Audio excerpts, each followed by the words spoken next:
My name is Maximus Decimus Meridius. Lembre-se de quem você é. Você está ouvindo o MesaCast do Mesa pra 4.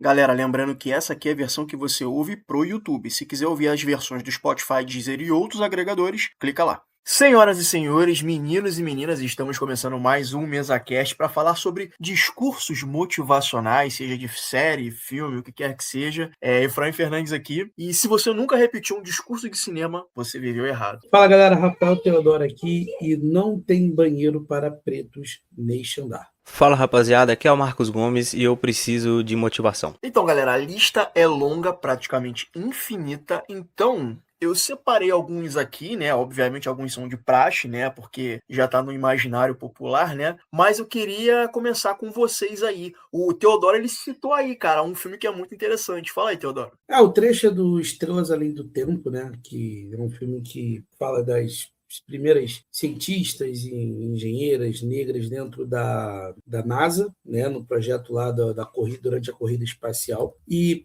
cara, essa parte do filme é bem bacana porque eles estão quase naquela corrida contra a União Soviética, né, para ver quem iria logo para o espaço. E tem uma das engenheiras, analistas, calculadoras, que é interpretada pela Taraji P. Henson. E ela tem um problema que, no momento separatista, né, eu ia falar apartheid, mas apartheid é mais na África do Sul. De certa forma, não deixa de ser um apartheid dentro do local de trabalho, né? Não, porque era de geral, né? Você tinha, tipo, banheiros para pessoas de cor, bebedouros para pessoas de cor, escola, era tudo separado em relação ao branco. E aí, a Catherine, ela vai ela consegue uma posição importante e o Kevin Costner vira o chefe dela e tal e começa a cobrar, pô, eu tô atrás de você, tô precisando de você, onde é que você tá? Aí ela faz esse discurso, ela fala, assim, não vou entrar no discurso todo, mas ela fala, eu tenho que andar quase 4 quilômetros para ir ao banheiro, porque não tem banheiros para negros, pessoas negras, nem nesse prédio. E aí é que, assim, mas o que isso tem de uma motivacional? Mas isso desencadeia uma reação dentro da NASA que ele vai lá e quebra as placas dos banheiros. Ele fala, cara, não tem esse negócio. Tá todo mundo aqui voltado no mesmo objetivo, todo mundo vai usar o mesmo banheiro, todo mundo usa a mesma cafeteira, a gente quer chegar à lua. Isso aqui é mais importante do que essa briga de pessoas negras, pessoas brancas, esse tipo de separação. Então, é um discurso que ele é bem emotivo, mas ele é muito inspirador porque tem uma ação ativa, né? Não é só falácia, isso mexe com o ambiente de trabalho, então trazer como um discurso motivacionais mais inesperados, porque, cara, é questão de um banheiro. Algo que é tão funcional no dia a dia, né, da nossa vida e que às vezes a gente não percebe. Cara, você já pensou? Se você tivesse que usar um banheiro e... Cara, se quando você tá num shopping, um banheiro tá interditado, você tem que ir pro outro lado, já é complicado. Imagina você ter que andar quilômetros por causa que não tem um banheiro para você exercer seu trabalho. Cara, quando surgiu a ideia, né, de gravar esse programa falando sobre discursos motivacionais do cinema, obviamente os que vêm primeiro na cabeça é Rocky Balboa, né, no seu sexto filme, se eu não estiver enganado, que é um discurso muito marcante, né, mas aí eu quis buscar um que fosse marcante pra mim, sabe? Eu falei, pô, teve algum que foi muito marcante pra mim? E aí eu me lembrei, cara, me recordei do discurso da Tia May no Homem-Aranha 2, que eu acho que é muito foda e é justamente um discurso motivacional, né? Porque a gente sabe que o Peter tá passando aquela crise de identidade dele, né? O cara tá perdendo os poderes, não quer mais ser o Homem-Aranha. E aí vem esse discurso dela, né? Sobre a necessidade que os heróis, que tem os heróis, né? No mundo, né? Porque a criancinha que tá lá, acho que o nome dele é Henry, alguma coisa assim. Ela fala, pô, sabe quem que o Henry quer ser? O Peter quem? Ela fala, ele quer ser o Homem-Aranha. Aí o Peter fala, mas por que ele quer ser o Homem-Aranha? Aí ela fala, né, porque o Homem-Aranha é uma inspiração. Aí o discurso, eu não vou lembrar do discurso todo, mas é um discurso muito, muito bonito que fala sobre a importância de símbolos, a importância de heróis, a importância da esperança para as pessoas, né? O Homem-Aranha é esse personagem que salva, ela até cita, né, no momento do discurso, né, não se tem tantas pessoas aí para salvar garotas e velhinhas como eu, né, que ele salva ela nesse segundo filme. Então é um discurso que eu acho muito legal, sabe, muito bonito esse discurso. É um discurso que motiva o Peter a querer voltar a ser o Homem-Aranha de novo, né, apesar dele não conseguir, né, ele só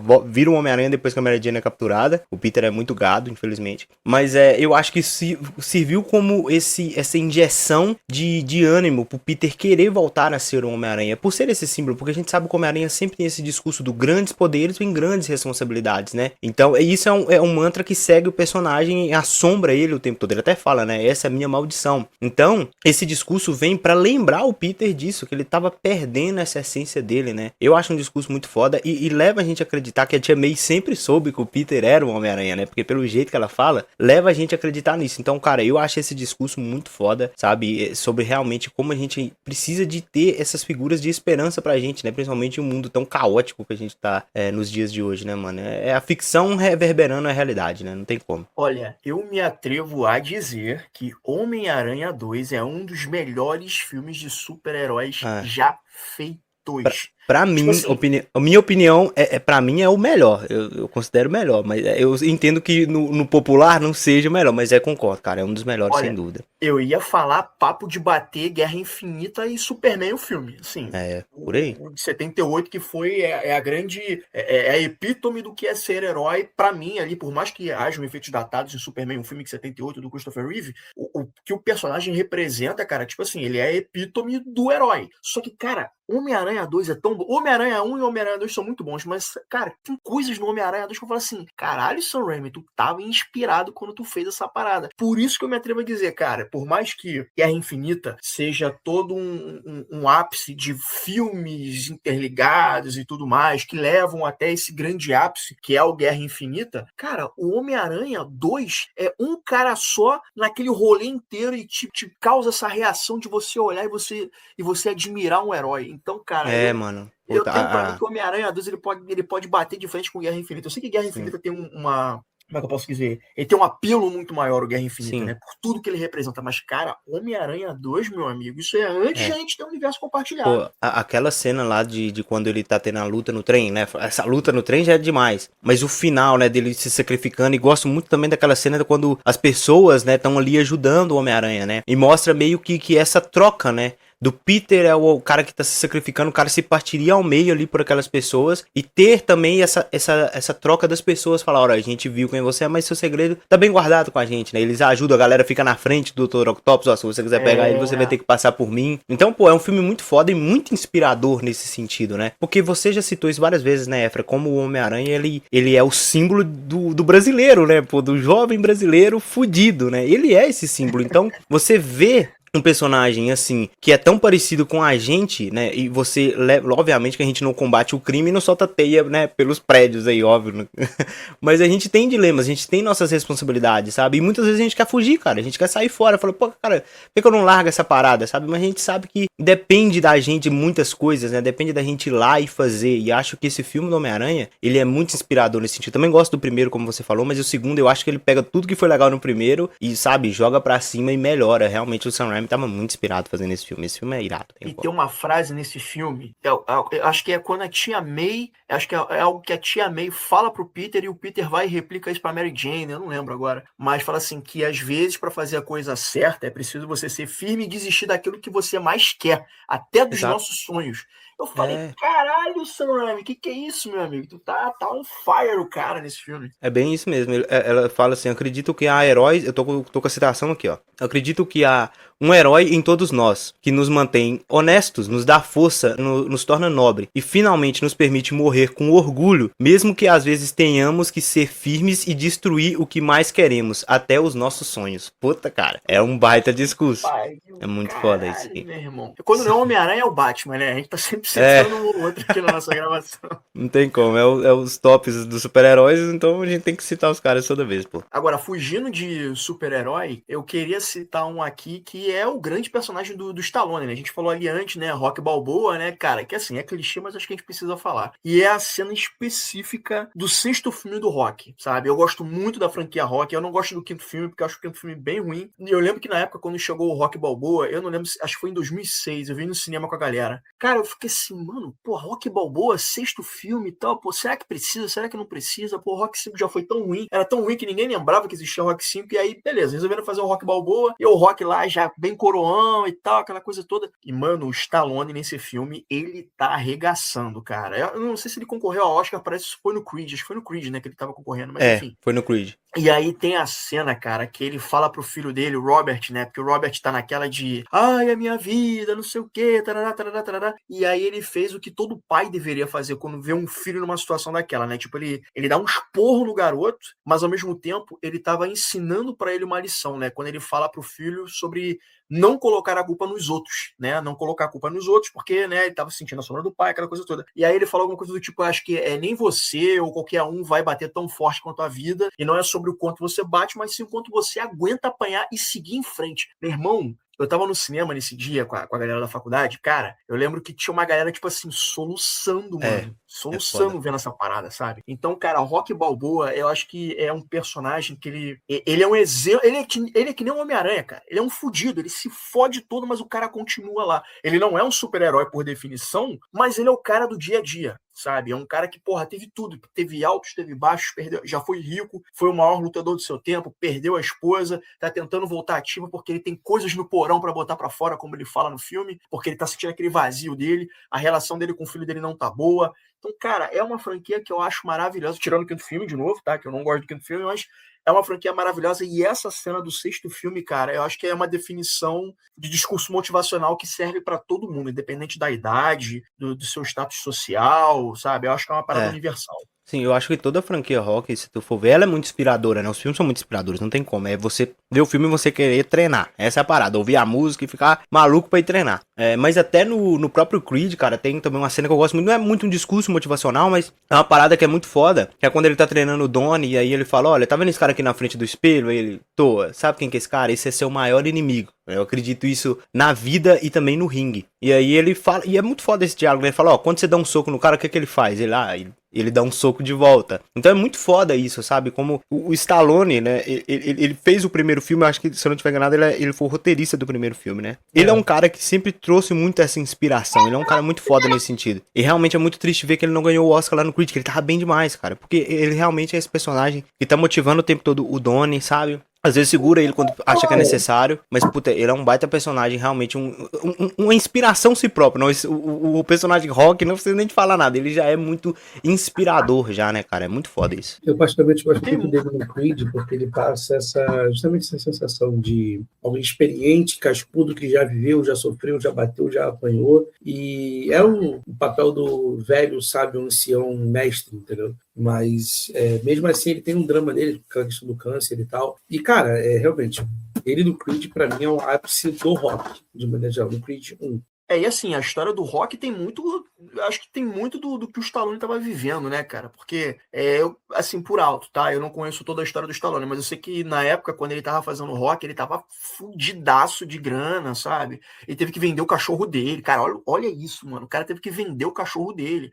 O cara não tinha grana, ele foi fazer filme pornô por dinheiro. Rock foi a grande virada na vida dele, sabe? Foi o que mudou a vida dele pra sempre. Então ele deve ter colocado muito do que ele tava sentindo naquele momento. É o underdog, né? É a expressão americana que eles usam, né? Que é o cara subestimado. E é o cara que chega e dá a volta por cima, sabe? Ele acaba vivendo algo tão extraordinário na vida dele a ponto de mudar positivamente a vida do cara, sabe qual é? Então eu acredito que tenha muito do que o Stallone tava sentindo, do que ele tava vivendo, e colocou nesse papel. E, cara, pra mim é o papel se bobear até mais do que o Rambo, cara. O Rambo é outro personagem que eu também gosto muito. É igual a gente tá falando, ele é muito inspirador, personagem, né? Então, e a saga Rock, assim, eu acho que tirando o quinto filme, que é uma merda, eu gosto, cara, de todos os filmes, sabe? O quarto, se tu for pegar, o quarto é ruim também, mas eu gosto do quarto, sabe? É o ruim que eu gosto. Então é muito bom, cara. Eu gosto muito do personagem. O Stallone é um cara que tá marcado no cinema, e com certeza esse discurso do Rock 6, como você citou, marcou e cravou ele como um dos grandes personagens do cinema, né? E eu senti muita falta dele no Creed 3, né? Eu até falei, eu acho que quando eu assisti o filme, eu falei, pô, não acho que fez falta o Stallone no filme, mas seria legal ver ele, sabe? Porque ele realmente compõe muito essa parada que o Teodoro falou, né? Do mestre, do aprendiz, essa parada é muito legal. E o Rock, a gente só não ouviu lendas, né? De quem ele era. A gente acompanhou, cara, sabe? Toda a trajetória do cara, viu a ascensão, a queda, o auge. Então é muito foda acompanhar isso, né? É um personagem muito, muito fodido, cara. O Rocky Balboa, e como você falou, reverbera muito na vida do Stallone, ainda mais, né? Que a gente sabe, né? Que nem tudo é só flores na vida do cara.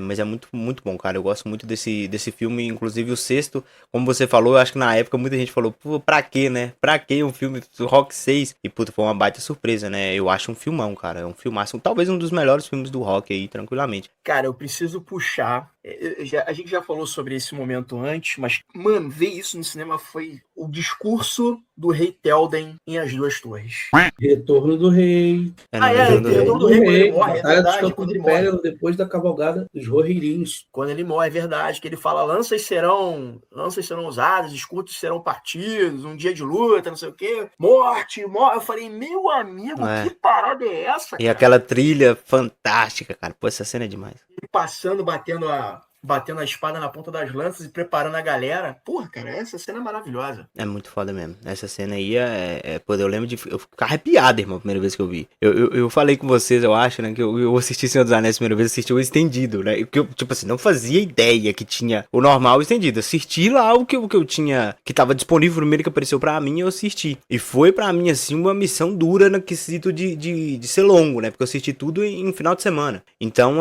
foi muito, realmente eu entrei dentro daquele universo, assim, fiquei horas e horas assistindo aqueles filmes. E, puta, quando chegou nessa cena, cara, é realmente um discurso ali que se eu tivesse naquela parada, eu não teria coragem de voltar, irmão. Se eu fosse um dos soldados, tá ligado? Eu morreria naquela merda tranquilamente, porque é um discurso muito, muito inspirador, cara. Tu fala, pô, mano, vamos arregaçar. Eu acho engraçado a piada que tem, que ele inutilizou todas as primeiras lanças lá, né? Fazendo aquela parada lá. Que esse cara lá que tava no pelotão da frente morreu, porque ele saiu batendo nas lanças e deu ruim. Mas é muito foda, cara. Não tem como esse discurso. Quando ele grita Death, Death, e a trilha tá lá em cima, cara. É muito foda. Essa trilha. Quem que é o que fez a trilha do Senhor dos Anéis? Eu me esqueci agora, cara. O Howard Shore, e agora eu não tenho certeza. Acho que foi o Howard Shore. Eu acho que é isso mesmo. Howard Shore. Puta, cara, é demais, mano. Todas as trilhas são muito boas, mas essa aí me pega um pouco mais. Eu acho que pra mim é a melhor. Esse tema é o melhor que tem no Senhor dos Anéis. Agora, o que eu acho uma sacanagem é o Aragorn chegar lá, mais à frente na história, e falar, porra, por Frodo. Mano, vai se fuder, tinha né? que falar pelo Frodo e pelo Sam, porque, cara, eu tenho pra mim, cara, que assim, o Frodo, ele tem o fardo de carregar o anel. E o Sam, ele tem a missão de conduzir, levar junto o Frodo, cara. Se tem um cara que precisa ser exaltado, é o Sam, cara. É, porque, sim. Porra, mano, o cara faz um negócio absurdo. Mas eu meio que entendo, é porque, tipo, a gente que é público, a gente viu o que o Sam fez, né? Acho que talvez eles não esperavam, né, que o Sam fosse ser, na verdade, pra mim é o grande protagonista de Senhor dos Anéis, né? Essa é a verdade. Então eu acho que esse, por Frodo, né, vem muito daquela cena que foi cortada na versão normal, né? Que acho que é o Boca de Sauron, que ele fala, né? Ele entrega aquele, é o Mithril, né? A roupa que o Frodo fora, que leva eles a entender que o Frodo estava morto. Tá morto. Né? Por isso que ele fala por Frodo, né?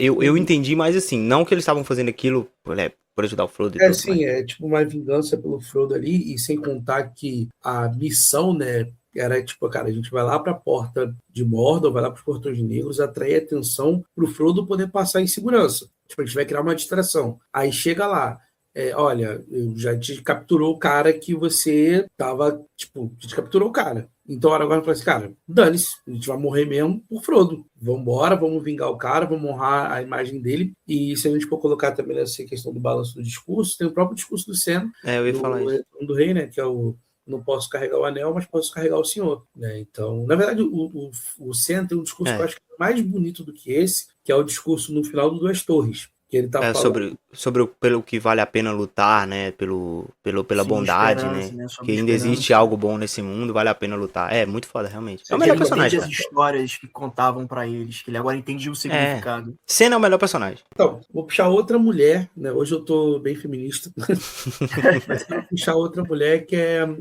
cara, um discurso que assim, que ele é muito forte, tá? Que é o discurso da América Ferreira lá no Barbie. Quando chega no final do filme, né, que a Barbie tá meio que chorosa e tal, e a América dá aquele discurso, cara, eu sou mulher, eu tenho que me arrumar, eu tenho que cuidar dos meus filhos, eu tenho que sair para trabalhar. Eu sei que é um discurso que pode, de maneira geral, soar como feminista, mas quando você olha na sociedade como um todo, é verdade, sabe? Da mulher ter que se provar mais do que um homem para qualquer função, né? Ou seja, ela dupla função em alguns casos, porque ainda tem muito homem que, cara, vê a mulher a responsabilidade de sair de casa, ajudar nas finanças de casa e chegar em casa cozinhar, chegar em casa cuidar da criança, ter que fazer todas as tarefas de casa, porque o cara, o bonito, não pode ajudar, não é função dele. Sim. E de maneira geral, a gente sabe que tem mulheres que ganham menos que homens na mesma função, e tem a visão comum que, tipo, se a mulher chegou lá é porque fez alguma coisa para estar ali, facilitou alguém para estar ali. E eu sei, cara, que muitas pessoas já se pegaram ou já pensaram nisso, mesmo que não verbalizaram. Principalmente se você disputou uma vaga de emprego com alguma mulher e a mulher ganhou e você não, você fala, a mulher botou alguém para ser bonitinha. Então, aquele discurso dela para Barbie, que é a idealização da mulher perfeita nos anos 60, que é a loura, magrinha, bonitinha e tal, não sei o quê. Então, o discurso tipo assim, mulher, acorda para a vida. Sabe, você foi moldada para ser a mulher perfeita, mas isso não existe. Então ajuda a quebrar também essa posição. Então eu acho muito bacana esse discurso dela, porque é um discurso que é emocionalmente assim forte. E é um discurso inspirador também para muitas mulheres. Esse filme foi um filme que concorreu a vários Oscars, mas a atriz principal, né, Margot Robbie, não concorreu, né, cara? E foi uma parada que gerou muito dessa discussão, né, sobre o que realmente o filme falava, né? Pô, o Ryan Gosling tava concorrendo, melhor ator, sabe? E ela não recebeu essa indicação e merecia muito. A Margot Robbie mandou muito bem. Eu não sei se a Greta foi indicada a melhor diretora.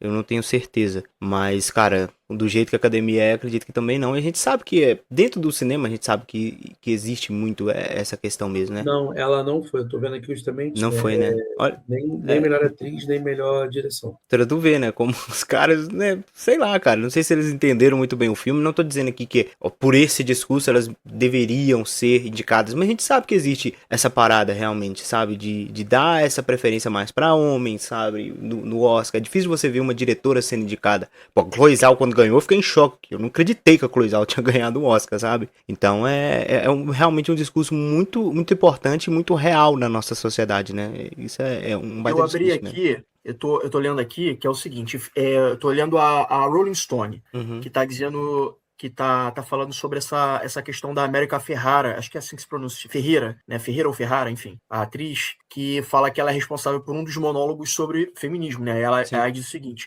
Ferreira, aliás, é responsável por um monólogo justamente sobre feminismo. É literalmente impossível ser uma mulher. Temos sempre que ser extraordinárias, mas de alguma forma estamos sempre agindo errado. Estou tão cansada de ver a mim mesma e todas as outras mulheres se esforçando para que as pessoas gostem de nós. Cara, eu achei uma cena muito bem... E tem gente que critica pra caralho esse filme, enfim. Mas eu acho que é um discurso muito pertinente dentro do que o filme está propondo a se falar. Sobre essa coisa de que sempre tem que ser perfeitas, sempre tem que estar do jeito que os homens querem, e aí mesmo assim, quando elas preenchem as expectativas e até vão além, sempre tem um discurso ponto e vírgula para querer botar abaixo, né? Então eu acho que nisso o filme ele foi muito feliz porque ele disse exatamente para que ele veio. E ainda assim o filme sofre críticas sobre isso. Exato. É um monólogo longo. Você quer que eu leia? Estou com ele completo aqui. Manda ver. É literalmente possível ser mulher. Você é tão bonita e inteligente, mas me mata se você não acha que é boa o suficiente. Tipo, nós sempre temos que ser extraordinárias, mas de alguma forma sempre tem que fazer algo errado. Você tem que ser magra, mas não muito magra. Você nunca pode dizer que você é magra. Você tem que dizer que é saudável, mas também tem que ser magra. Você tem que ter dinheiro, mas não pode pedir dinheiro porque isso é grosseiro. Você tem que ser uma chefe, mas não pode ser má. Você tem que liderar, mas não pode dominar e esmagar as ideias dos outros. Você deve amar ser mãe, mas não fale dos seus filhos o tempo todo. Você tem que ser uma mulher de carreira, mas também sempre está olhando para os outros. Você tem que responder pelo seu comportamento, pelo mau comportamento dos homens, que é insano, mas também você tem que apontar a si mesmo. Você tem que ficar bonita para os homens, mas não bonita que os tente demais ou que ameace outras mulheres, porque você deve ser parte da Irmandade, mas sempre se destaque e sempre seja grata, mas nunca esqueça que o sistema é manipulado. Então encontre uma maneira de se reconhecer nisso, mas também seja grata. Você nunca pode envelhecer, nunca deve ser rude, mas nunca se exibir, não deve ser egoísta. Você não deve cair, nunca falhar, nunca mostrar medo, nunca sair da linha. É muito difícil, é muito contraditório e ninguém te dá uma medalha ou diz obrigado. Aí, cara, gostei muito desse filme. Inclusive, temos gravação sobre esse filme, então, terminando essa gravação aqui, você pode estar lá, indo lá no Spotify, digita Barbie que você vai ver a nossa gravação, nossas opiniões sobre esse filme. Gostei, eu fico na dúvida se vai ter realmente um segundo filme, né? Porque eu acho que é um filme que não precisa de um segundo, né? Mas a gente sabe que, né, que a tendência agora é fazer cada vez mais filmes baseados em linhas de brinquedos da Mattel, e vai sair o He-Man aí, já saiu o He-Man aí, então fica essa coisa se vai haver um segundo filme ou não, cara. Eu acho que não precisa. Eu não sei como é que eles... A não ser que seja uma ideia muito original, muito bem feita, mas assim, cara, eu acho que é um filme que é tão redondinho que eu acho que não precisa, sacou? Não é pra ser um mestre do universo, sabe? Tu pode fazer 1001 filmes que é tiro, porrada e bomba. Margot Robbie, cara, essa mulher é uma excelente atriz. Eu gostei do elenco como um todo. Porra, o Ryan Gosling de Ken, ele tá hilário. E eu nunca achei que eu fosse me pegar na faixa dos meus 40 anos indo pro cinema ver um filme da Barbie. Eu nunca achei que isso fosse possível. E nunca achei que eu iria gostar tanto desse filme. Então fica aí a dica, veja esse filme. Cara, mudando completamente o cenário, eu queria puxar duas animações. A primeira, muito conhecida, obviamente, eu queria falar sobre o Rei Leão, que eu acho que tem um discurso muito foda, que é o discurso do Rafiki, né, aquele diálogo do Rafiki com o Simba, né, meio que encorajando o Simba a voltar, falando sobre o passado. É um diálogo, assim, cara, muito foda. Também o diálogo dele com o Mufasa, depois do Mufasa ter... Cara, na verdade, todas as conversas do Mufasa nesse filme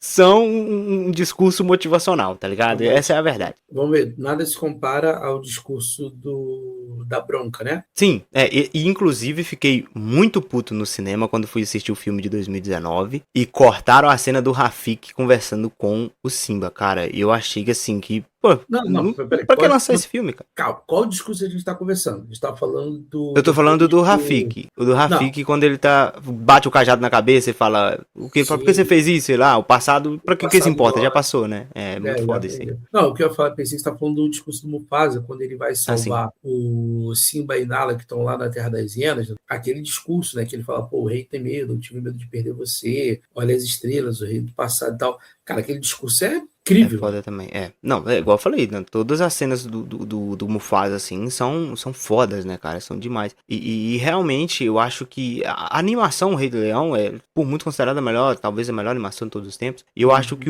porque ela consegue passar essa emoção pra gente, né, cara? É muito foda isso, que é muito bem feito. A animação, a trilha sonora, os diálogos, o roteiro é muito bem feito. E aí, quando veio o filme, eles cortaram muitas coisas que não deveriam ter cortado, sabe? E eu acho que eles mataram o filme realmente não colocando esse diálogo do Rafiki com o Simba, porque, cara, é um diálogo, assim, que motiva o Simba a querer voltar, né, pro reino e tudo mais, e fala sobre essa questão do passado, de como às vezes a gente ainda fica remoendo o passado, pensando nas coisas do passado, e fala, cara, por que você tá se doendo pelo passado? Já passou, cara, esquece essa parada, sabe, segue em frente. É muito foda esse discurso, e eu gosto muito dessa animação, uma animação que eu vi depois de velho, por incrível que pareça. Acho que foi o Ramos que falou, eu lembro que na época eu fui ouvir a gravação de vocês falando sobre o Rei Leão, né, que tem aqui no MesaCast, e sobre o Rafael Ramos falando sobre como os crentes dos anos 2000, as crianças crentes dos anos 2000 não podiam ver filmes da Disney. E eu fui um desses que não vi, sabe, até muito tempo. Eu lembro que eu fui ver depois de velho. Na verdade, eu fui ver Rei Leão pra ver o filme em 2019. E fiquei, assim, muito, muito impressionado como existe essa diferença entre um e outro, né? Um tem muita emoção, o outro não tem nada de emoção, sabe? Parece que você tá vendo Animal Planet, sabe? Então, é um filme que demorei pra ver, mas me marcou, cara, sabe? Mesmo depois de velho vendo aquela animação, eu fiquei muito emocionado com várias cenas. Até hoje me corta a garganta quando eu vejo o Simba tentando levantar o Mufasa morto. Não tem como, aquilo ali me quebra, irmão. Independente da minha idade, eu posso estar no ápice da minha maturidade, eu vou me perder nessa cena. É um filme fantástico, cara. Eu tive a oportunidade de ver esse filme com a minha mãe no cinema quando eu era criança. Eu tinha 10, 11 anos. Cara, é um filme, mano. Cara, puta, esse filme é foda. Isso é praticamente um tutorial sobre pais e filhos, assim, sabe? Exato. Sobre paternidade, sobre ter um filho, sobre, sabe? E essa cena que você falou, né, do Simba tentando, né, pai, ele puxa. Mano, isso arrasa o coração. E eu lembro que nessa cena tinha muita criança no cinema, né? Cara, tinha muita criança fungando, chorando, vendo essa cena. Cara, é impressionante como é que esse filme, por mais que... Acho que é um filme que ele consegue discursar muito bem, e isso é raro, com crianças, adolescentes e adultos. E atingir cada um da maneira correta, sabe? Sim. Porque quem é criança sente aquela Cara, eu não sei explicar, cara, mas assim, tem alguma coisa nessa animação, cara, que funciona pra todo mundo. Tem uns momentos mais reflexivos, que são as coisas que só adulto que pesca e tal. Por exemplo, essa cena aí do que o Simba toma porrada na cabeça, aí ele fala, ai, por que você me bateu? Isso doeu. Aí ele fala, mas não importa mais. Não, mas ainda dói. Aí ele fala, mas olha só, o passado pode doer, ou você pode aprender com ele, alguma coisa assim nesse sentido que ele fala, né? Tem momentos que são pra adultos, ou pra galera que tá começando a ter tá começando a passar da adolescência pra fase adulta. Tem uns momentos mais pra criança. Tem musical, todo mundo gosta de musical, principalmente criança, sabe? Então, E as músicas são muito boas, né, cara? São muito boas, cara. Elton John, cara. Puta que pariu. Cara, eu fiquei em choque quando eu vi que o Elton John tava na trilha. Eu não sabia. Puta, é bizarro, é muito bom tudo. A trilha sonora é fantástica. Por exemplo, o Marcos falou que viu esse filme adulto, né? Sim. Eu vi criança, né? Porque eu tinha aquela fita verde. Cara, eu lembro da fita verde. Eu lembro que eu tinha um primo que tinha, mas eu nunca vi. E eu ficava louco querendo ver, cara. A minha estragou de tanto ver. Mas por que me parece, cara, teve uma reflexão que eu só descobri quando eu era grande, tipo adulto. Não foi nem eu que tive, foi minha esposa que conversando comigo, ela falou, cara, caraca, é mesmo, mano. Que é uma das melhores músicas, que é o que eu quero mais esse rei. Porra. Puta, essa reflexão. Mas tem um significado bizarro. Pesadíssimo. Ele não entende que pra ele ser rei o pai tem que morrer, entendeu? Sim. E aí, tipo, eu peguei isso adulto, falei, caraca, é mesmo, tipo, ele não tá entendendo as consequências do desejo dele. Do desejo, exatamente. Então, isso, tipo assim, ele quer ser rei para ele poder mandar, para ele poder nunca mais ouvir os azul, para ele poder fazer o que quer. Cara, o preço para isso acontecer é a morte do seu pai. Sim, então, e sem falar o peso da responsabilidade que é ser rei também, né? Que é uma parada muito foda, né? Exatamente. Então, assim, é uma parada simples, uma música alegre. Se eu não me engano, vem junto com o Hakuna Matata, a que é mais empolgante, assim. Sim. Balançante de você canta. Não, peraí, cara. Olha o peso disso. Então é bem interessante. É uma história sobre amadurecimento, porque eu lembro que tem a cena que o Rafiki, ele tem a certeza de que o Simba tá vivo e tem a imagem do Simba pintado na árvore ou na pedra, e aí ele vai e desenha uma juba. Caralho, meu irmão, eu li aquela... Gente, assim, é surreal. Eu lembro da experiência de ter visto isso no cinema, cara. E a música, ela evoca muito sentimento, ela evoca muita emoção. A cena em que o Mufasa, ele retorna nos céus pro Simba, meu amigo, aquilo ali no cinema foi putaria, meu irmão. Cara, era criança chorando, era adulto chorando. Eu lembro dessa porra. É por isso que eu acho que o Rei Leão é um ponto e vírgula, assim, totalmente fora do que a Disney já fez, que ele consegue comunicar exatamente o que precisa comunicar para criança, adolescente e adulto. É uma história perfeita sobre amadurecimento e tomar responsabilidade pra si. Porra, cara, esse filme é maravilhoso. É fantástico. Tem muita animação aí que realmente tem esses discursos fantásticos, né? E o outro que eu ia citar, não sei se vocês já viram essa animação, eu vi muito, é Kung Fu Panda, né? O primeiro filme do Kung Fu Panda. Tem um discurso muito foda do mestre Hugo, que é a tartaruga, né? Que ele fala sobre o Po tá nessa, o Po foi o escolhido, o cara é o dragão guerreiro, ele não sabe como tá lá e ele é julgado o tempo todo. As pessoas falam, cara, esse não é o lugar que você deve estar, não é lugar pra você, porque tinha lá todos os 5 furiosos, que eram muito mais preparados do que ele foi o escolhido, mas ele não consegue enxergar o potencial que existe dentro dele, então ele tá em conflito. E aí o mestre Hugo, né, tendo uma conversa com ele assim, ele fala que quer desistir, e o mestre Hugo fala, você está muito preocupado com o que foi e com o que será. Mas há um ditado que diz, ontem é história, amanhã é mistério, mas o hoje é uma dádiva, e por isso é chamado de presente. Pô, cara, esse discurso é muito foda, porque realmente, o filme Kung Fu Panda é fantástico, assim, se você for parar pra ver, eu via muito ele como uma animação que eu vi quando era criança, mas quando eu fui rever ele depois um pouco mais velho, eu vi como tem muitos simbolismos ali, pra essa questão da aceitação, sabe? Porque a gente fala de um panda, né? Um personagem que era esculachado todo mundo, né? Você não tem como você tá aqui, você não tá preparado pra ser o dragão guerreiro, mas o mestre Hugo enxergou algo que o Po não conseguia enxergar. E até naquela cena lá do pergaminho, que eles vão abrir o pergaminho assim, e tá branco, né? Como se fosse um espelho. É muito foda como eles falam, porque eles ficam o tempo todo querendo saber, o pergaminho vai dar o poder, né? Mas o pergaminho não tem nada, porque na verdade verdade, o que importa é o que a pessoa aprendeu durante todo esse processo, né? Eles até falam, não existe ingrediente secreto, é só você, né? Então é você aceitar quem você é você enxergar o potencial que tá dentro de você, sabe? Então é muito foda. Cara, esse filme é fantástico. Você nunca viu, se você só viu Kung Fu Panda quando você era criança, quem estiver me ouvindo, e nunca viu depois de velho, cara, tem umas mensagens muito legais ali. É um filme muito bom. Trilha sonora do Hans Zimmer, que, assim, deita no filme. É uma trilha sonora fantástica, uma das melhores trilhas sonoras do Hans Zimmer. E justamente nessa cena tem uma trilha, assim, bem bonita, sabe? Que bem comovente, que leva a gente a realmente ficar bem sentimental. Cara, tem muita animação com essas temáticas, e pra mim, as que eu lembrei, assim, quando a gente pensou sobre fazer esse podcast, foi essas duas cenas que pra mim são fantásticas, cara. Cara, vou puxar uma aqui de um filme que é feito pra você chorar, mas é um filme que eu acho muito bom, cara. A Procura da Felicidade, do Will Smith, é de 2006, não sei. Tem uma cena nesse filme que também é uma cena batida, né? Tem tudo quanto é corte de canal no YouTube, mas, cara, é muito legal ver aquilo, né? Porque tem todo um simbolismo, porque é o que o Chris Garner, que é o personagem do Will Smith, que é um personagem, é um cara que realmente existe, né? Passou por aquilo tudo. Claro que eles, né, fizeram um paranauê hollywoodiano ali em cima, né? Omitindo algumas coisas, acrescentando outras, aumentando tudo aquilo que o cara viveu. Mas, basicamente, a história do Chris Garner. E aí, cara, ele tem uma cena que ele tá com o filho dele jogando basquete. E aí o moleque erra a cesta, porque ele é pequeno, né? O Jaden Smith, na época que foi feito o filme, ele era criancinha e tal, né? Né? Nessa época ele era bom ator. Nessa época ele era bom ator, né? E aí o Chris Garner, ele vira pro filho e fala, nunca deixe ninguém te dizer que você não pode fazer alguma coisa, nem mesmo eu, alguma coisa nesse sentido, né? Tipo, se você tem um sonho, você tem que correr atrás dele, né? As pessoas não podem dizer que você não pode vencer, porque elas não querem que você vença. Se você quer alguma coisa, vai atrás e ponto.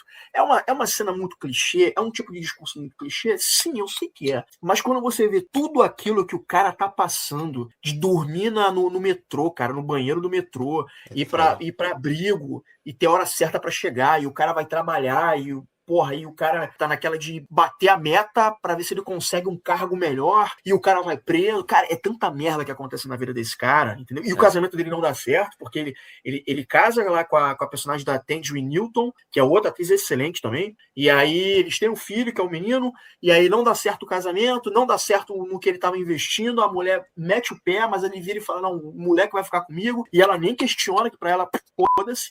Não sei se foi assim na vida real, né? Não sei. Mas acho que na vida real o garoto, ele era bebê, né? Aí na história adaptaram para ser o Jaden Smith, por ele ser maiorzinho e poder ter uma interação ali entre os dois. Mas, cara, é um filme, cara, que tu fala assim, puta merda, mano, olha, o cara comeu pão que o diabo amassou. E eu acho que é uma história, cara, que ele pega muito pela emoção, sabe? Eu acho que é uma história que funciona. E ali tu vê que o Will Smith, ele sabe fazer drama. Na verdade, ele faz ação, faz comédia, ele faz a porra toda, mas ele sempre se destaca quando faz drama, né? Ele se destacou fazendo drama lá no Maluco no Pedaço? No Maluco no Pedaço, que também é uma outra cena muito boa, hein? Sim. Que é a cena dele com o tio Phil, né? Falando sobre o pai dele, que é outra cena muito boa. Muito boa, essa cena é fantástica. O Maluco no Pedaço tem vários momentos de drama, vários não, né? Mas tem uns dois, assim, que eu lembro, porque, né, eu amo essa série, pra mim é a minha favorita.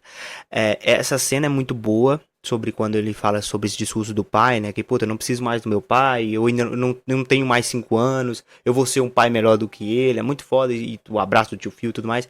E tem também a cena quando ele toma um tiro, né, e o Carlton fica boladaço, né, com essa questão da segurança, de não haver justiça e tudo mais. Puta, tem essas partes de drama do Maluco no Pedaço que são realmente, assim, muito fodas. E o Will Smith, né, cara, esse filme que você falou, Procura da Velocidade, realmente é um filme feito pra chorar, cara. Eu lembro que eu vi muito moleque e fiquei muito emocionado.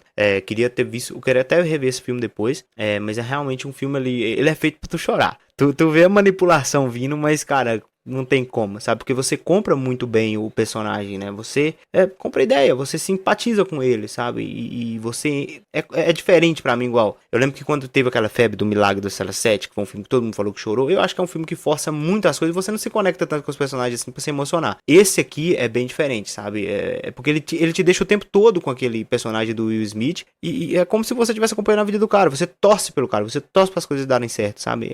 Realmente um filme muito foda. E esse discurso aí com o filho dele dele é fantástico. É a cereja do bolo desse filme. Cara, eu vou puxar 2 em 1, tá? Porque eles não são necessariamente discursos motivacionais, mas eles representam o ser humano, assim, no momento... Um é no último momento, assim... Acho que os dois falam muito de megalomaníaco, de percepção. Primeiro é o discurso final de Denzel Washington no dia de treinamento, que é o King Kong não chega aos meus pés, que ele tá naquela hora de que ele vai morrer, né? E aí, gente, 1999, sem spoiler. E aí ele fala, eu sou o dono desse bairro, vocês só moram aqui e tal. Ele, mesmo percebendo a situação, mas ele ainda se impõe no lugar de acima de todo mundo, né? E aí eu gosto muito desse discurso, porque, cara, o cara tá no fim da vida, ele conhece a situação, mas ele é tão arrogante, tão prepotente, ao ponto de dizer que, né, o King Kong não chega aos meus pés do poderio que ele teria sobre a região. E o outro, esse sim, talvez a consequência do dia ruim. Sinto muito. Opa, peraí que a Siri quis falar aqui junto comigo. A consequência do dia ruim é o discurso do Coringa, quando ele vai ali conversar com o personagem do... Gente, esqueci o nome do De Niro. Do De Niro ali num talk show e tal, e que ele fala muito, né? Tipo, cara, não é uma piada. E é toda a consequência de tudo que ele passou, do momento que ali é a virada dele, de tudo aquilo que ele passou, de todo o estresse e incompreensão que ele teve durante toda a vida. E aí ele, cara, esquece, sabe? Eu vou chutar o pau na barraca mesmo, vou virar ao lado. Então são 2 discursos que para mim são discursos icônicos, muito mais por esses momentos de, cara, virou o personagem se revelou daquilo que ele é. É muito menos motivacional, tipo assim, agora eu vou pra frente, agora eu vou lá, vou encarar, mas muito de, caramba, cara, olha o ponto de vida que esses 2 personagens chegaram. Esse do Coringa realmente é foda, né? Que ele fala, puta, ninguém riu quando os caras pisavam em mim, batiam em mim, ninguém noticiou sobre isso, né? E realmente você vê a dor do cara, né? Por isso que eu fico puto quando falaram lá que o filme romantiza o crime, né? Não é que o filme romantiza o crime, ele tá mostrando a vida de um cara, né? E como o desprezo da sociedade a essas pessoas podem levar ao surgimento de pessoas que, né, cometam assassinato, façam piores tipos de crimes possíveis. Mas ele não tá endeusando o crime, ele tá te mostrando um lado da sociedade que muitas vezes é ignorado. Mas o pessoal tem a cabeça muito pequena também, né, cara? Não tem como, foda. Tanto que isso influenciou a Warner. Exato. O filme fez 1 bilhão sem precisar ir pra China. Não foi pra China. Olha aí. Ele só no Ocidente fez 1 bilhão. Aí o que a Warner fez? Vamos fazer um segundo filme. Aí eu pensei, cara, isso vai dar muito certo ou vai dar muito errado? Eu não gostei do segundo filme. Teve toda uma... De novo, o primeiro filme não é um filme que glorifica a violência. É um filme que mostra sobre um cara que surtou. Tem aquela cena tem aquela frase do Coringa que tem animações e tem quadrinhos que fala que basta um dia pra você surtar. No caso desse Coringa aqui, ele não surtou em um dia. Ele teve a vida inteira sendo com a cabeça zoneada, uma vida de abuso e tal. E aí, eventualmente, chega o dia que ele surta. Mas assim, esse processo de surto, ele acontece já tem um tempo. E a gente vê ele virando esse personagem, né? E aí o que eu acho curioso é que essa preocupação das pessoas acharem que o filme está glorificando a violência, fez com que o segundo filme existisse. Vamos mudar aqui o discurso, vamos mudar essa porra, tipo assim, meio que tá quase inviabilizando tudo que veio no primeiro filme, por medo da recepção das pessoas. Então, assim, isso acabou influenciando o estúdio a fazer o segundo filme e mudar o tom do personagem. O que eu achei péssimo, se ele é um vilão, mano, faça ele como vilão. Bota ele abraçando aquela vilania como ele fez isso no primeiro filme, faz isso no segundo, mas não. Os caras quiseram ir na contramão e eu fiquei assim, ai, cara, não. Verdade. É o episódio 8 do Coringa, sabe? O episódio 7 foi uma coisa, eles mudam tudo no episódio 8, é a mesma coisa. Caraca, mas tu trouxe um link aí foda, porque eu ia falar de Star Wars agora. Tu trouxe um link foda. Justamente sobre o episódio 8, que a gente gravou, falou bastante sobre o episódio 8 na gravação de Star Wars, dos sequels, né? Mas tem muito discurso foda no episódio 8, tá? Eu acho que o discurso do Yoda com o Luke, que motiva o Luke, né, a querer voltar, né, a fazer o símbolo dos Jedi, a voltar a ter esperança, né, que é o objetivo dele no final lá do filme. É muito foda sobre a questão da falha, sobre você não apagar a falha, abraçar a falha, porque a falha também te ensina, né? E não só esse discurso, né? Eles citam, na verdade, um momento que eu acho que, se eu não estiver enganado, a Leia fala em algum dos outros filmes de Star Wars, né? Sobre a questão do... Puta, a esperança é como o sol, né? Se você só acredita quando vê, você nunca vai sobreviver à noite, né? É um discurso maravilhoso também, sabe? Star Wars tem muito disso, né? A faça ou não faça, né? Do Yoda. O Yoda é um personagem que fala... O Yoda é coach, irmão. O Yoda é isso. Tá sempre ali pronto pra dar uma uma motivada na galera, sabe? Eu acho isso muito foda. Star Wars tem muito dessas paradas, mas o episódio 8, eu acho que pra mim ele tem uns que são mais interessantes. Por isso que é o meu favorito, né?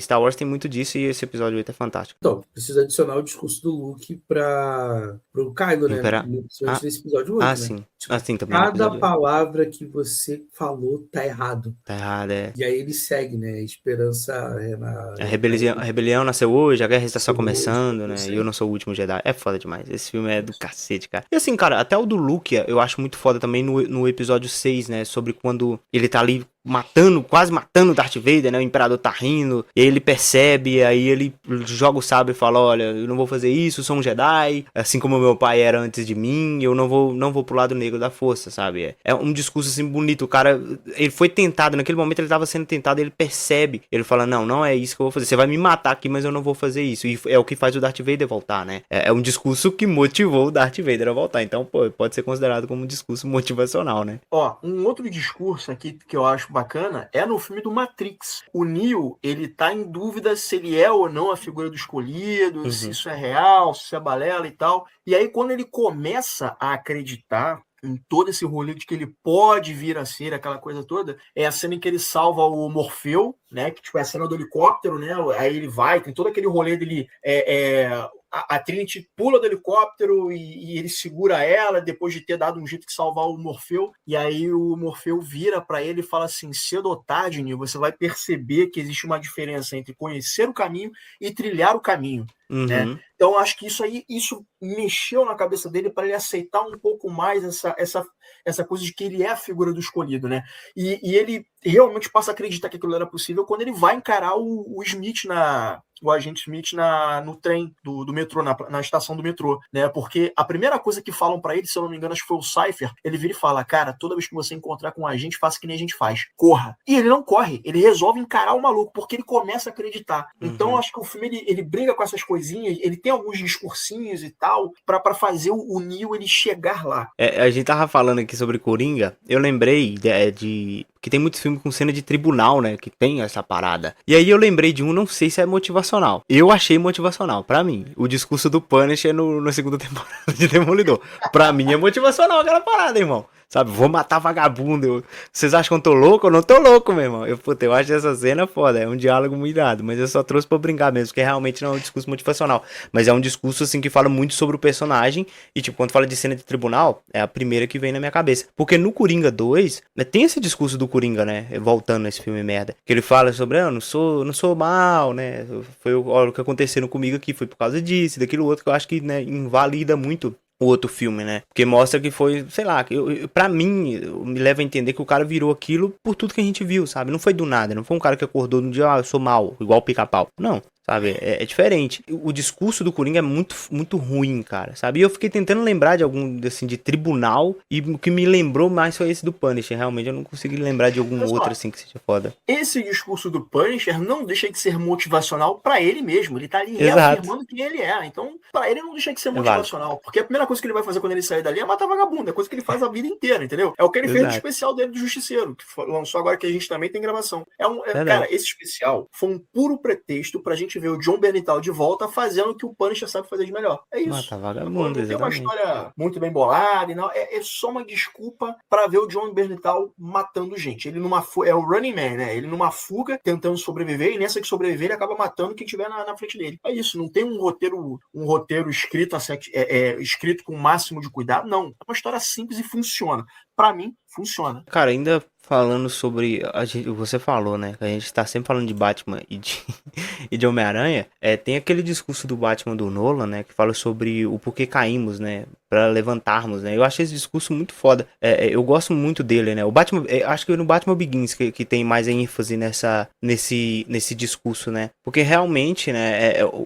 Fala sobre essa questão do Batman ter caído por conta dos pais, né? Do cara entrar nessa depressão foda e virar o que ele virou. Mas nessa queda, né? Ele se levanta como algo maior, né? Ele se levanta como o Batman, né? Eu acho muito foda esse discurso também. Eu acho que a gente não vê muito isso nos filmes do Batman, né? Eu acho que o The Batman, ele tem muito desse discurso também do Batman ser um símbolo pra cidade, não ser só o medo, né? Só a vingança, né? A gente aprende que a vingança não quer plena, matar uma envenena. Mas que é um discurso motivacional também, Seu Madruga. Porra, Seu Madruga tem vários vários dessa aí, é verdade. Seu Madruga, puta discurso motivacional pras crianças aí. Mas eu acho que esses filmes. Porque os filmes do Tim Burton tem algum discurso ali? Não tem, né? É muito diferente, né? Mas eu acho que trazer esse Batman mais pra realidade do Christopher Nolan, eu acho muito foda esse discurso. E também gosto, assim, dessa.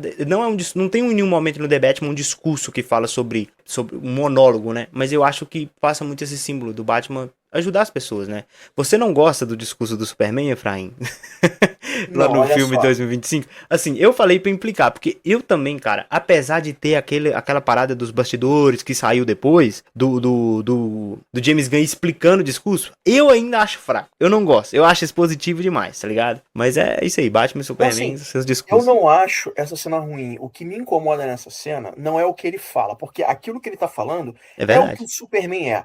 E eu acho que precisava dessa frase, desse momento, desse discurso motivacional, para as pessoas se reconectarem ao Superman, porque o Superman do Zack Snyder, ele foge completamente ao tradicional padrão que se espera do Superman, porque todo mundo brinca que ele é o Superman depressivo, caralho é quatro e tal. Então, essa cena desse discurso cinematográfico motivacional que o Superman do Colin Sweat faz pro Lex Luthor, eu acho que ele é cabível, ele precisa ser feito para um novo público e pro antigo lembrar quem é o Superman. O que eu não gosto dessa cena é que esse Superman tá o tempo todo gritando. Eu acho que Tá, ele não precisa gritar. Não é o que ele fala, é a forma como ele fala. Porque ele tá o tempo todo, sim. sabe? Só que eu também entendo que esse Superman, ele ainda não é o Superman da Liga. Ele ainda não é o cara fodão. Ele ainda tá em processo de se Tem tornar. processo. Uhum. Então ele ainda tá aprendendo, ele ainda não tem a malemolência, sabe? Só que eu acho que essa cena pra mim seria muito boa se não tivesse o momento do Krypto imitando o Loki sendo tomando porrada do Do Hulk. Hulk. Porque é um momento que, tipo assim, tá engrandecendo o cara, não sei o quê, e, porra, aí vem cachorro. E eu falei, caralho, não, pra que isso, sabe? Então eu acho É que zoado. quebra muito a cena.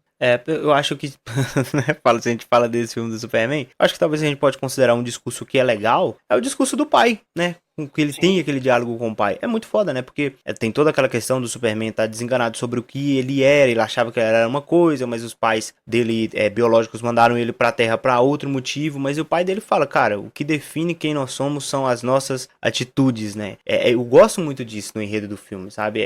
É muito legal. Não é um discurso motivacional também, o diálogo dele com a Lois, né? Sobre quando ele fala sobre ser punk rock, mas é um diálogo muito legal, né? Um diálogo muito maneiro, né? Porque é aquela questão, né? O cara tá sempre sendo apontado sobre o que ele deveria ser, como ele deve ser e tudo mais. E ele se apoia muito nisso. O Superman, ele pega essa parada pra ele se importa com a opinião pública, né? O Super Cheat deixava ele putaço, ele não gostava. Mas o pai, esse discurso do pai, né? Fala que ele, cara, não se importa com o que as pessoas dizem que você deveria ser, com o que você é, sabe? Você é aquilo que você... As suas ações são o que definem quem é você. E é muito foda no final do filme, né? Em vez de ver a mensagem dos pais biológicos, ele vê dos pais terráqueos, porque foram quem criaram ele, foi quem transformou ele no Superman. Se ele tivesse caído em outra fazenda, talvez com outras pessoas, ele não seria o cara que ele é, por conta da criação que ele teve. Então, esse discurso eu acho maneiro. Existe um filme que fala sobre isso. É um filme chamado Burn Right.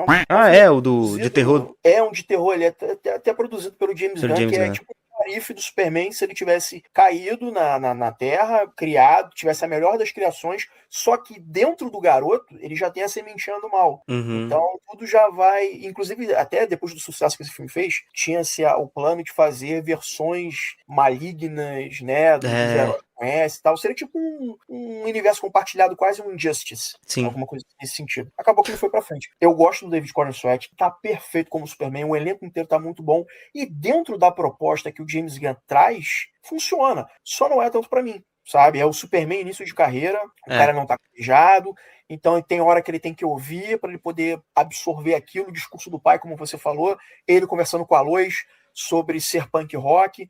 Então essas coisinhas, né, vão acabar calejando ele, vão acabar calejando o Kal-El, piada da vaca, para ele se tornar, ele ficar um passo mais próximo daquele Superman tradicional que a gente conhece. Inclusive, eu lembro até da cena de uma frase motivacional cinematográfica do Batman, que fala, não é quem eu sou por dentro, mas é o que eu faço que me define. Isso aí é no primeiro filme. Ele tá falando com a Rachel, fala isso para ele, né, sobre a diferença entre vingança e justiça, né. E aí um ponto mais à frente na trama, né, o Batman, ela vira e fala, quem é você? Alguma merda nesse sentido. E ele vai e fala essa frase, né, tipo, ele entrega ali de bandeja para ela a identidade dele. Porque o Batman adora revelar a identidade secreta dele pra mulherada, né? Tem faniquito, meu irmão. Não tem como. Cara, e não sei quantos vocês vão puxar ainda, mas eu queria puxar um dos clássicos, né, que é o Lágrimas na Chuva, Ah, verdade. né, do Roy Batty, do Blade Runner, que é incrível. E talvez aquele discurso que faz todo mundo querer levantar a saia e sair dando faca nos outros, que é o Freedom! Mel Gibson em...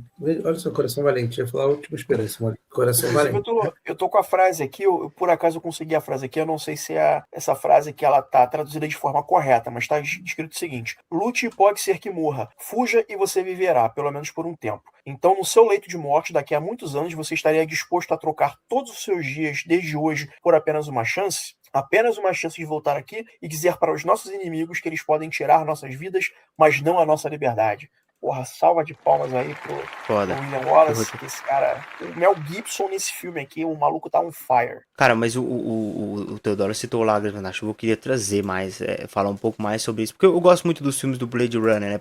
Eu gosto mais do novo, tá? Mas esse do Lágrimas na Chuva... É muito foda, né? Porque tudo que você acompanha no filme, sobre o que o filme fala, né? Sobre essa questão da vida, sobre como a vida, cara, se você for parar pra pensar, né? Como realmente são lágrimas na chuva, eu acho que é um discurso que deixa o filme perfeitinho, cara. Essa cena do Roy Batty, nossa, é demais, sabe? Porque esse universo cyberpunk é uma parada que me pega muito sobre a gente filosofar sobre realmente o que é vida, o que é real, né? Sobre o legado que nós vamos deixar aqui, né? Depois que nós formos embora, né? É um filme que eu lembro, cara, que me destruiu, assim, com essa cena no final. Me deixou bem pensativo, sabe? A gente vive uma vida assim... Eu, Marcos, penso assim, né? Eu quero deixar um legado, eu quero deixar uma parada maneira, assim, sabe? Pra que as pessoas não se esqueçam da gente, né? Eu acho que eu ouvi isso uma frase, não sei se foi em um filme, né? Que ninguém nunca se vai realmente enquanto estiver vivo na memória de alguém, né? E eu acho muito foda essa questão do Roy Batty, porque justamente ele era um androide, né? Um cara que, tipo assim, ninguém se importava, o cara foi criado pra ser um robô, né? Pra trabalhar essa parada toda. E o cara vai simplesmente, cara, vai morrer e acabou. É isso, sabe? Ninguém vai lembrar do cara daqui a uns anos. O cara não teve família, não teve nada. Então é um discurso muito foda, cara. Realmente pra mim, eu acho que é o melhor discurso da história do cinema, assim. Eu acho muito foda, irado esse discurso do Roy Batty. O trecho final, né? Todos esses momentos se perderão no tempo, como lágrimas na chuva. Puto, cara. E olha, isso aí foi ideia do Rutger Hauer, porque ele, parece que deram pra ele, eu posso estar falando aqui alguma informação desencontrada, tá? Mas até onde me vai a memória, ele tava lendo ali essa cena, né, final, que é essa batalha entre ele e o Decker, né? E aí ele olhou aquilo, ele tinha coisa que não estava encaixando pra ele, e ele quem escreveu esse monólogo. Foi ele quem embolou tudo isso sozinho. Aí ele chegou lá na hora, olha só, fiz isso aqui pra cena e tal, vambora, bota pra gravar. E rolou. E caralho, mano, o cara conseguiu simplesmente fazer uma das cenas mais memoráveis pra quem curte cinema. Sim, sabe, eu acho que não é todo mundo que curte Blade Runner, mas para quem curte ficção científica, quem curte cinema, cara, isso acabou sendo uma cena muito emblemática. E ele tá com uma pomba na mão também e tal, e também foi outro bagulho que parece que foi improvisado, entendeu? E ele vai e solta a porra da pomba, eu fiquei assim, caralho, meu irmão. E outra coisa também, eu acho que o personagem do Roy Batty, ele só resolve ajudar o personagem do Harrison Ford, porque ele viu o quanto que ele estava batalhando para tentar viver. E o que o Roy Batty também queria era ter também mais tempo, né? Então ele virou falar, quer saber, cara, vou deixar esse maluco aqui viver, porque é o meu presente, meu último presente antes de eu ir embora. É tipo isso. E ele vai e morre no final, ele literalmente morre no final. É irado, né? Porque ainda assim, né? A cena tá chovendo, né? E eu acho que realmente mostra mais sobre a lágrima na chuva. Realmente tá perdida ali, porque a gente nem sabe se o cara tá chorando, meu irmão. Porque, sabe, tá no meio da chuva ali, a gente não consegue ver. Puta, é muito bem pensado essa parada, cara. Se foi realmente o Rutger Hauer que pensou nessa merda, parabéns pra ele, cara. Ele tá de parabéns, irmão. Por si só um replicante, né? Replicantes choram, não choram. Uma questão é real o choro do cara, tá? Ele tem como ele ter sentimento. Essa parada aí, né, cara? É louco, é muita filosofia pra pouco filme. Eu preciso citar aqui o Idris Elba, num dos meus filmes favoritos, que é Tiro, Porrada e Bomba e Kaiju e o Robô Gigante, que é Círculo de Fogo. Cara, eu adoro esse filme, tanto que é a nossa vinheta, né, antes da gente começar as gravações. E, cara, ele faz um discurso, meu amigo, inflamado, que, porra, todo mundo sente vontade de dar porrada em Kaiju. Ele fala, hoje, no limite das nossas esperanças, no fim do nosso tempo, escolhemos acreditar um no outro. Hoje, enfrentaremos os monstros às nossas portas. Hoje, cancelaremos o apocalipse. Puta que pariu, meu irmão. Eu acho essa cena, tipo, cara, é idiota, é coisa pra moleque de 12 anos esse filme. Mas eu acho tão legal esse filme, cara. Esse discurso é tão legal. E, porra, é o Idris fucking Elba que tá falando essa cena, tá ligado? Ele com aquela voz, com aquela presença dele. E isso numa época que ele não era tão famoso assim. Ele era mais famoso lá na Inglaterra e tudo mais. Eu acho que esse foi um dos papéis que fizeram com que ele se destacasse no cinema. Porque até então, eu não conhecia o Idris Elba. Talvez eu tivesse visto um filme ou outro, mas assim, eu não conhecia o cara. E eu tô vendo a cena e falei assim, porra, meu irmão, esse negão é foda. Então que ele perdurou, ele agora todo mundo conhece ele, queria ele pra James Bond, o cacete e tal. E realmente, cara, o Idris Elba nessa cena, porra, ele é foda. É irado mesmo. Eu gosto muito desse filme, cara. Muito. Assim, eu vi ele uma vez só. Mas melhor que qualquer Transformer. É foda, porque tem sentido, tem física na parada. Uma pena que o segundo filme é uma porcaria, né? Mas, puta, esse primeiro filme é fantástico, cara. É muito bom. Tem um outro filme também que eu gosto muito, que é do nosso querido Ridley Scott, né? A gente já citou ele aqui antes, né? Em várias outras gravações. Que é do filme Cruzada. Tem uma cena de discurso motivacional, porra, totalmente cinematográfica, que é muito boa, né? Que é o Bailey, um personagem do... Meu Deus, qual é o nome dele? Orlando Bloom. Orlando Bloom. Personagem do Orlando Bloom falando pro povo, né? Falando pra galera que tá ali. O Orlando Bloom, ele tá, tipo, vendo ali o ataque dos muçulmanos e tal. E ele sobe num canto lá e ele começa a falar se todos ou ninguém tem direito àquela terra, né? E é uma luta que rola há muito tempo e muitos estiveram ali antes deles e que agora eles estão ali para se proteger as pessoas dentro daquelas muralhas. E aí vem o discurso, né? Quando o cardeal fala que não há mais cavaleiros e não sei o que e tal. E aí ele vai e chama porque a galera tá morrendo, né? Eles estão perdendo, eles perdem a luta, mas até chegar esse momento, ele chama um garoto que tá ali, que é um dos servos do cardeal, né? Manda ele ajoelhar. E aí ele fala, ele manda na verdade ele manda todo homem armado ou capaz de portar armas se ajoelharem. E aí o Bailey faz o discurso dele, que ele ouviu do pai dele, né? Que é o Qui-Gon Jinn, né? Que tá nesse filme. E aí ele fala pro garoto, pra todo mundo ouvir e tal. E depois ele manda geral levantar, chamando essa galera de cavaleiro. E o cardeal cheio de marra perguntando, quem você acha que é? Você acha que você vai tornar um homem melhor cavaleiro só por falar essas palavras? Tornar melhores soldados, melhor combatentes e tal? E geral olhando pro Bailey, né? Esperando aquela resposta dele. É bem cinematográfica essa cena. Ele responde bem seco que sim, sabe? Tipo assim, a galera fica inflamada pra querer lutar. Cruzada, cara, é um filme que eu sei que muita gente não gosta. Ele é do Ridley Scott, mas, cara, é um puta de um filmaço pra mim. Eu gosto muito de batalhas épicas. Eu pensei que ia citar o do rei, que é conversando, que não é um discurso, né? É uma conversa que ele tem com o Bailey, justamente falando do que é o povo, do que é Jerusalém. E justamente essa conversa que eles têm antes é que inflama essa consciência dele no final do filme, né? Tipo assim, cara, Jerusalém é o povo, não são as coisas. Sim. E aí tem esse eco, né, no final do filme, que é quando ele fala isso, né? Tipo, ó, cara, isso aqui é pedra, isso aqui vai passar. O negócio é proteger vocês, você e o povo, sabe? Tem porque lutar uma luta perdida por causa de pedra. Por exemplo, testar esse trecho. Vou citar só mais uma aqui pra fechar, então. Tem o filme... Esse aqui é galhofa demais. O Rony, se o Rony tivesse aqui, ele ia falar que ele odeia o The Rock. Mas é um filme do The Rock, que é o Hércules do The Rock. É o ruim que eu gosto. Tem a cena em que ele tá preso, é uma cena até tensa, bem feita pra caralho, que ele acorda, ele tá acorrentado, né, e aí a filha do rei, ela vai ser decapitada, né, e tal, e tem toda uma tensão na cena, e aí o coroa vira pra ele e fala assim pro Hércules, né, preso, quem é você? É um assassino? É um mercenário que vira as costas? É uma lenda ou é o homem por trás da lenda? E a cena ali crescendo, e tipo, todo mundo gritando e a mulher vai ser decapitada e tal. E aí ele fala, porra, quem é você? O The Rock, ele responde gritando com a cara toda inchada mesmo. Eu sou Hércules! E aí, tipo, ele arrebenta as correntes e tal, não sei o quê. Só que nessa cena, dos bastidores dela, isso aí foi uma coisa dita pelo próprio The Rock. Quando ele fez essa cena, ele grita, eu sou Hércules!